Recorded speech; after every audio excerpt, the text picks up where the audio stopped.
초대해 네. 주셔서 감사합니다. 네. 자, 이 사실은 올해 제가 그 방송 촬영을 할 때, 네.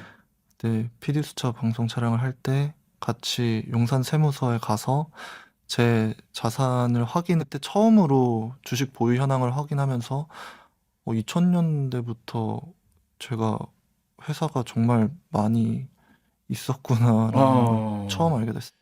이게 굉장히 신기한 게요. 네. 회사들이 여러 개인데 네.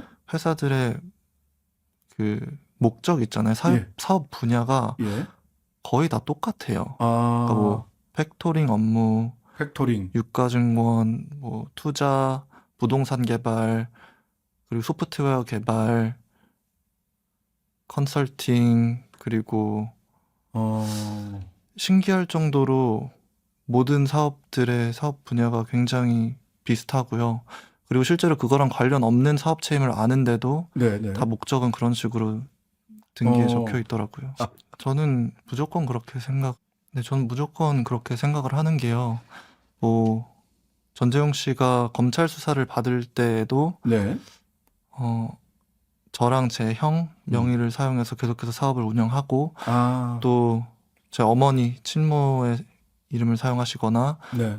뭐 지금 새어머니신 예. 박상아 씨, 그리고 박상아 예. 씨 어머님, 뭐 윤양자 씨나 뭐 동생분 박수아 네. 씨 성함 계속 사용하셔서 회사들을 운영해 오신 걸 이번에 또 찾아냈거든요. 네. 그러니까 예를 들어서 키벨리라는 회사가 네. 제가 한 20% 주식을 갖고 있는 회사가 있었어요. 오.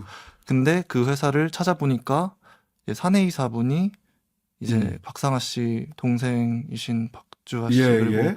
윤양자 씨로 작년까지 계속해서 돼서 운영이 되었더라고요. 그리고 등록지도 평창동 그 전재국 씨 큰아빠가 운영하시는 곳에 1층으로 돼 있는데 거기는 사업체가 들어선 적이 없는 곳이거든요. 그래서 네. 여러 가지 이상한 정황들. 네, 저는 뭐 그 회사를 원래는 서류상으로는 2002년도부터 제가 주주로 등록이 되어 있었는데요. 네. 그런데 그 회사에 대해서 제가 처음 알게 된 거는 이제 2019년도에 네. 전재용 씨가 황제 노역 이제 끝마치고 나오셔서 생활비가 필요하다고 하셔서 그때 미리 작성해 오신 계약서 같은 거를 저한테 주실 때 이런 회사도 있었구나를 처음 알았었거든요. 예. 네, 근데 정말 저는 그거 외에는 이 회사에 대해서 올해 와서 직접 방문해 본 거, 그리고 거절당한 거밖에는 경험이 없어서 그냥 제 명의가 도용된 것 같아서 좀 당황스러워. 저는 솔직히 제 돈으로 번 주식이 아니잖아요. 네. 그래서 이게 물론 이 회사가 전에 이제 할아버지 비서하시던 손삼수 씨가 아직도 대표로 계시는 회사여서 이걸 어떻게 처리를 할 수 있을지 모르겠지만 네. 처리가 된다면은 처리된 그냥 모든 금액을 다 사회에 환원하고 싶어요. 네. 공개적으로. 네. 네. 그리고 또 아까 말씀하신 것처럼 이 회사 관련돼서 저도 아직 배우는 단계다 보니까 네. 뭐 여러 가지 뭐 서류도 요청하고 했는데 상대 측 변호사에서 이제 답변서를 보내올 때 여러 가지 제가 작성한 적도 없는 그런 서류 같은 거를 보여주시더라고요. 제 서명으로 사인이 된 게 아닌데 네. 제가 해외 생활을 할 때 제가 추정하기에는 그냥 전재용 씨가 제 이름 직접 쓰신 것 직접 같아요. 쓰신 것 같은 것도 많았고 해서 저도 아직 진실을 알아가는 과정. 아무래도 이제 예전 뭐 수사관님들 말씀도 들어보고 했을 때 네.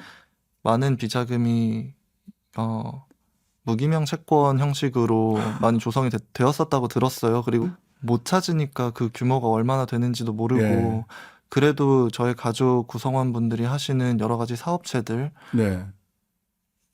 보면은 그래도 최소 몇백억은 있지 않으실까. 지금도? 최소 몇백억은 있지 않으실까라는 생각을 합니다. 예. 정말 작게 봐서요. 근데 모든 가족이랑 다 그런 상황입니다. 실제로 제가 지은 죄가 가벼운 죄가 아니고 큰 죄이기 때문에 실제로 지적질 받을 만하고 또 앞으로도 계속 반성하고 절대로 하면 안 된다고 생각을 하고요. 모든 처벌도 다 받아야 된다고 생각을 합니다. 그런데 그것과는 별개로 네. 제가 어떠한 문제가 있는 것과는 별개로 음, 제가 지금 지적하는 거는 음, 저희 가족이 실제로 이렇게 많은 분들한테 피해를 입히고 사죄드리지 않은 점이랑 음. 그리고 지금도 그분들을 이제 기만하면서 비자금을 계속해서 사용하고 계신 거 네. 그리고 또 제 이름만 해도 이렇게 말도 안 되는 양의 주식들이 나왔는데 네, 그렇죠. 다른 손자 손녀분들도 이런 식으로 좀 왜 조사가 안 이루어졌나라는 의문점도 있어서 그런 것도 좀 그렇네요. 제기를 하고 싶었습니다. 어. 하나님의 공의가 세상을 다스리셔서 의롭게 사는 사람들이 은혜를 받고 그리고 사람들의 죄가 있다면 죄가 다 밝혀지기를 바라는 마음으로 기도를 합니다. 네. 되게 복잡한 심정이었는데요.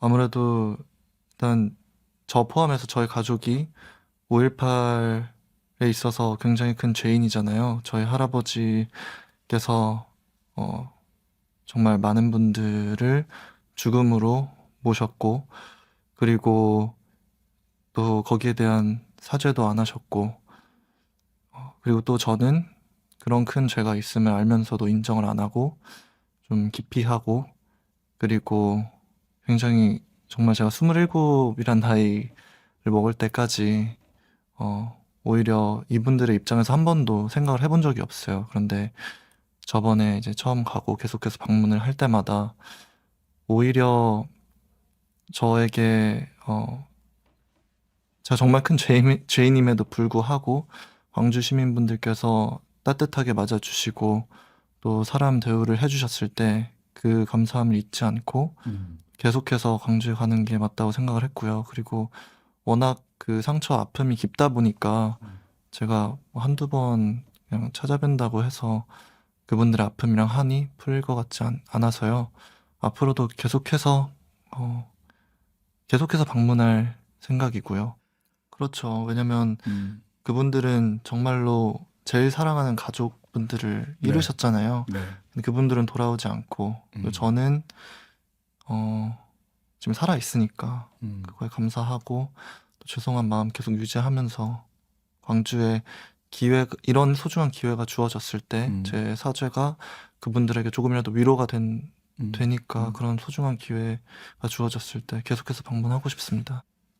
항상 죄의식은 예전부터 가지고 살았었는데요. 이제 당사자인 이제 할아버지가 돌아가셨어도 네. 피해자분들은 계속해서 살아 계시고 또 그때의 진상규명이나 이런 것도 제대로 되지 않았기 때문에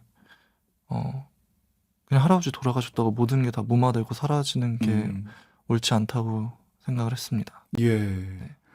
그 본인이 가족들에게 어렸을 때부터 쭉 들었던 얘기와 네, 그다음에 역사적 사실이 서로 다르고 그러다 보니까 할아버지에 대한 평가가 완전히 좀 바뀐 시점이 있었을 것 같은데 네. 그거는 언제였어요?